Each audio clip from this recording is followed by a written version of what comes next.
Aleš Mušič, 5. tekma, 5. poraz, žal tokrat sicer proti renomirani Češki, 5-1 na koncu. Je to odraz tistega pravega stanja moči na ledu danes?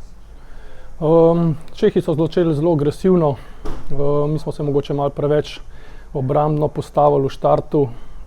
Dobili so takoj 2 priložnosti na powerplay, ki so jih izkoristili, potem smo zopet začeli loviti ta rezultat, ampak mislim, da so bili Čehi pretrd oreh za nas. Slabši začetki so zdaj postali kar nekako stalnica, hote ali ne hote. Jutri slab začetek ne bo dobrodošel, kako se ga izogniti? Ja, res je, moramo igrati v bistvu tako nekako kot proti Finski. Jutri je nekako lažji nasprotnik na papirju od ostalih teh reprezentanc. Mislim, da moramo igrati malo bolj napadalno, tisto res razviti našo igro, ki nas je krasila v bistvu tudi v Minsku, in na ta način se lahko nadejamo zmage.